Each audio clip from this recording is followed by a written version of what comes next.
Hey, welcome back to The Dive. Investors' appetite for the gaming industry, investment momentum, the future of play-to-earn games, as well as the company's newly launched platform, recent private placement, revenue timelines, and what investors should look out for over the near term are the topics that our guest will deep dive into today. He is the EVP of Global Sales of Swarmio Media. Tesh Kapadia is joining us today. Hey Tesh, welcome to The Dive. Hello there. Okay, so let's start off with Gucci. They're getting into esports through a gaming academy. Do you think that it makes sense for big brands like Gucci to be involved in the gaming sector? 100%. They're not the first to do this. And if I'm not mistaken, because I get the pamphlets for Louis Vuitton, because that's where my wife likes to shop, that Louis Vuitton actually had based on a game, they had jewelry made that they actually produced and so on. And they actually sponsored in-game items type thing that are Louis Vuitton based that are at a premium. So here's the thing, when you have a $200 billion business, advertisers of every product that you could think of, if they're not looking at the gaming community, then they're looking in the wrong place type thing. So it makes sense. They're not going to be the first and they're not going to be the last, but you're going to see there's a huge push to try to get into the gaming genre, or be what we call gaming adjacent when you do your advertising. Telcos want to be gaming adjacent, and so does every other product out there, whether it be a luxury brand or a normal brand. Whether you go from Doritos to Gucci handbags, I don't think it makes a difference. Now, despite negative economic trends, investor appetite for play-to-earn games continues to grow. Where do you see the future of play-to-earn games? I think it's going to take its place within the gaming genre. I think that we've seen success already in the play-to-earn place. And here's the thing: the more you engage and the more data that you have on a customer, the better off you are. Now, if they end up actually, earning points and earning revenues because of it, so be it. It's actually a perfect play as we move forward, and it's been done in other places as well. So we think it's just going to grow. Okay, so let's talk about Swarmio. The company just announced a commercial agreement in Tunisia. Under the agreement, Swarmio's platform will be rolled out under the brand name Ooredoo Easy. Could you give us some color on this? Oh, absolutely. We're actually very excited about this. First of all, it's Tunisia is not the easiest place to do business, so we got through the regulatory hurdles to do business there.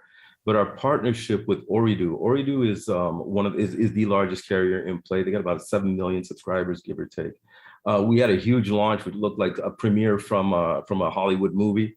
But to give you an idea, Ooredoo is actually going to be they have a complete nationwide advertising campaign from a TV perspective, radio campaign right across the board, and they got billboards right across the country type thing that they've actually put in as part of this go-to-market, as part of launching Ooredoo Easy Gaming powered by Ember, which is us at the bottom. But they've actually bet the bank on actually this going through. What we've realized is that Tunisia, like many other countries out there, with low credit card penetration and so on, the ability to get some entertainment value that at a low value, we could talk about that later, at a low dollar value per hour is non-existent. So the launch has been successful. The initial numbers that I can't talk about are very promising, even surprised us. But we're very happy with the launch, and I'm trying to figure out what I can say and what I can't say. But we're very happy as we see it right now, and they should be too. So for gamers, why would they find Ooredoo Easy platform attractive?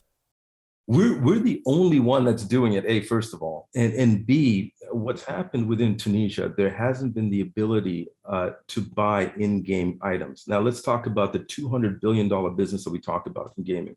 When you talk about, everyone says $200 billion, well, 70%, let's say 160, $170 billion of that goes to the publishers. Now we all know that the majority of games are for free. And what they're paying, what this $170 billion is in-game content. Now, what happens is that if you take a look at a place like Tunisia, they only got 7% credit card, I think 7% credit card penetration in the country. That gives you 93% of the population that don't have credit cards, that cannot purchase these items. They can't go and purchase them. And what we've done is our collaboration with Ooredoo is we're actually connected to what we call direct carrier billing. So we're actually connected to your prepaid balance. So you can now buy through our store, through our Swarmio store and our platform. In collaboration with Ooredoo, we can actually you can click on using your phone top up credit on your prepaid side or your postpaid side. You can say, use my phone top up and I want to buy that item. So now we've actually opened up an entire store of items that they had never had access to. So we're I think that being said, plus the engagement and everything else that we have planned for them, I think that they're going to be happy with the offer. Definitely. Okay, now, so how do you see the growth of esports gaming in North Africa, specifically in Tunisia? You know what? When we take a look at the gamers around the world, and I think that if you take, I think there's 3 billion or so, maybe even a little higher than that. You just take a look at my numbers. I had them up at a bit, but if we take a look at about 3 billion, give or take, gamers, we are facilitating the most of them. Let's say 2 billion, 2/3 of it are sitting in MENA region, Middle East and Africa, Southeast Asia, and Latin America, including Brazil. Now, when you take a look at that, these are all what we call the unbanked markets. These are where you have the situation where people don't have a ton of credit cards. The credit card penetration is extremely low. And what happens is publishers can't get to those customers. Now, us bringing the telcos into play gives us an opportunity for on the publisher side, they can use us to monetize that customer base.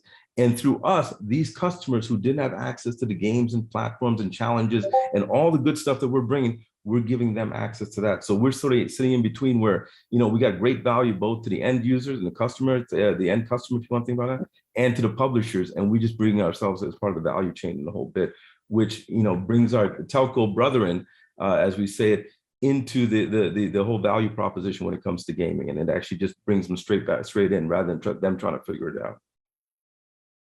Okay, now the company also announced the closing of an insider-led private placement of up to $1.16 million. Yeah. Why are insiders personally putting their money in, and how will these funds be deployed? Well, the funds are being deployed for day-to-day operations and so on. But if I were to, I'm trying to figure out what I can say. What I will say is that it shows the confidence of those who are working with us in the company itself. We have a tremendous amount of confidence in our platform. We are, with the growth that we're seeing, with the accounts that we brought in, and with the numbers that we're seeing as far as adoption rates and so on, we're very, very pleased. And there's never a better sign than when the insiders are saying that we want part of it. And when we're lucky enough to have a great staff and everyone sort of, is sitting behind our company, and then they feel good enough about where we're going to say, listen, I want to invest as well. So. Absolutely. Okay, so when does the company expect to see the monetization of the platform ramp up? We're, we were able to sign just recently some significant deals, and we're actually going into production with them as well. I think within the next few quarters, hopefully you should start seeing something, but I'm not going to forecast it out, but we're starting to see, based on the implementations that we have, we're starting to see that the revenue flow is starting right now. So lastly, what should investors be watching out for with Swarmio over the near term? When we take a look at what we're doing now, we're partnering with some of the largest operators in the world right now. And that laundry list is getting larger. I think that what you'll find is that when we take a look at in the near term, we are going to have access to potentially hundreds of millions of prepaid accounts. And that makes us a significant distribution channel for the publishers, for our telco, brethren, where we're being able to give an engagement platform that sort of, brings the world around gaming. So if you were to think about Swarmio in the truest sense, we want to be your favorite restaurant or your favorite club or your favorite bar or whatever genre you want to think about it. You know what? It'll be, when you take a look at your favorite restaurant, it may not be the one that's closest to you. It may not be the most expensive one you go to, but there's a reason why you go there. The wait staff might know you, the chef may know you, might have a great experience, and you might have celebrated an anniversary there. Swarmio, when you think about it, is our goal is to be that for all the gamers. We want to be the place where they come to play, where they come to enjoy, where they come to share, the things that they've accomplished when it comes to gaming. So this is our goal. Now, when you take that goal, it's an altruistic goal, but that's our goal to the end customer. On the flip side, we've given the telcos the ability to be engaged as part of the value proposition when it comes to gaming. It's $200 billion business. How do I take part in it? We gave them a way to take part in it. And for the publishers, the ones that are most important, we're all, like we talked about a little earlier, all the money, if you think about the $200 billion business, 70–80% goes to the publishers. Now we're able to give the publishers the ability to get to a consumer base that they never had before. Now, when you bring all these three things together, I believe that you're going to see, a significant presence of Swarmio and Ember, our platform out there. And I think that, for us to be engaging in the hundreds of millions and hopefully billions in a very short term is something that is what we're striving to do, if I may say so. Okay, sounds great. Well, Tesh, thank you so much for coming on today and sharing your story with us. It's been a pleasure. Thank you. Thank you for having me. Thanks so much for tuning in today. We'll be back again tomorrow with the latest news and updates. So be sure to stay tuned by hitting that notification bell, subscribing, and letting us know what you thought in the comments below. Thanks, and we'll see you next time.